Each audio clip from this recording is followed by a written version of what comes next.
যোগদান করলেন 17 জন। এটা তো স্বাভাবিক। যারা রাষ্ট্রবাদী জাতীয়তাবাদে বিশ্বাস করে তারা নরেন্দ্র মোদীজির হাত শক্তিশালী করবে। তিনি কালকে যেভাবে ভাষণ দিয়েছেন, পরিষ্কার বলেছেন যে টক আর টেরর একসঙ্গে হতে পারে, টেরর আর ট্রেড একসঙ্গে হতে পারে, জলও নেব আর রক্তের বন্যাও বইয়ে দেবো, এটা একসঙ্গে হতে পারে।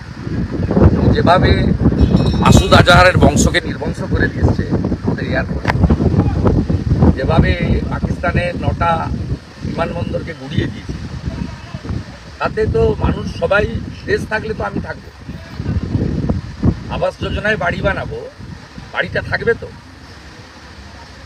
বাড়ি ছেড়ে পালাতে হবে। এই নাকচিরাচরে নোটিশ না দিয়ে বেআইনিভাবে একটা হিন্দু পরিবারকে সেখানে তার পুরো বাড়ি বেড়া দিয়ে ঘিরে দিয়েছে। সে জানেই না, কোর্টে তার বিরুদ্ধে কমপ্লেন করে কোর্ট থেকে অর্ডার করিয়ে এই সামনেই বঙ্কিম মোড়ে হিন্দুরা ভোট দিতে বেরোতে পারে না যতক্ষণ না কেন্দ্রীয় বাহিনী আছে। এই কাছে 1.5 কিলোমিটার, আর একটু এগিয়ে গেলে 4 কিলোমিটার দূরে গড়চক্রবেড়িয়া বাজারে 175টা হিন্দু ভোটার আছে, কোনো ভোটে ভোট দিতে দেয় না। 21-এ দেয়নি, 23-এ পঞ্চায়েতও দেয়নি, 24-এ দেয়নি। এই চিল্লগ্রামে হিন্দু মেজরিটি আছে বলে লোকজন বেঁচে আছে, বসে আছে। হিন্দু যদি বাঁচতে চাও, যে ভুলে এক, মমতা ভাগাও, হিন্দু বাঁচাও। বাড়ি থেকে ডেকে এনে মৃৎশিল্পী হরগোবিন্দ দাস, চন্দন দাসকে পশু কাটার ছুরি দিয়ে জবাই করেছে, বাড়ি থেকে ডেকে। কদিন আগে এখানে বিজেপি আছে বলে হয়তো আমরা কাউকে মাংস ভাত, মাছ ভাত খাওয়াতে পারিনি, হয়তো আমরা বিরাট কিছু করে দিতে পারিনি, বিরোধী দল করি, কিন্তু শান্তিতে লোকগুলো আছে, সবাই আছে, সব ধর্মেই পালন করছে, সব দলের মিছিল হচ্ছে, আমাকেও সাধ্য দিচ্ছে। এটা বিজেপি আছে বলে। এটা যদি বিজেপি এখানে না থাকতো তাহলে এখানে কারোর অধিকার থাকতো না।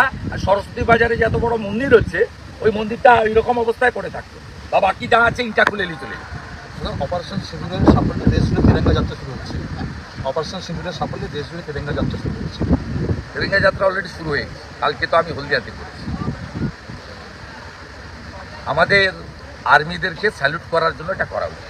আমাদের এই নন্দীগ্রামের 2টো ব্লকের প্রায় 50 জন আর্মি, প্যারামিলিটারি, আরও বেশি হবে সংখ্যা, তারা এই যুদ্ধে অংশগ্রহণ করেছে। তারা বাড়ি গেলে আমরা তাদেরও সম্বর্ধনা দেব।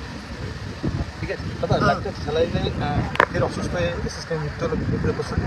ল্যাকটেড স্যালাইনে কমিশন নেয় তো ভাইপো, সব ওষুধ ভেজাল, সব ওষুধ ভেজাল, এবং তৃণমূল কমিশন নেয়। স্বাভাবিকভাবে মমতা ব্যানার্জি যতক্ষণ থাকবে ভেজাল ওষুধ শরীরে দেবে।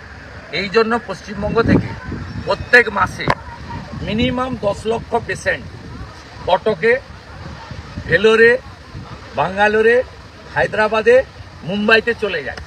এ রাজ্যের চিকিৎসা ব্যবস্থার উপরে কোনো সাধারণ লোকের বিশ্বাস ভরসা নেই। কাল হলো রাজেশ দৈতাপতি, শাস্তি পেলেন তিনি। রাজেশ দৈতাপতি তাই শাস্তি দেওয়া হবে। ভণ্ডামি করতে এলে তো হবে, সরকারি টাকায় তো মন্দির হয় না, কালচারাল সেন্টার। আজকে সকালবেলা সজল ঘোষের পোস্ট দেখুন, কমিশন নিয়ে বানিয়েছে হিটকো, ফেটে গেছে সব, পুরো মন্দিরটাই ফেটে গেছে, মাল তুলেছে, কমিশন নিয়েছে।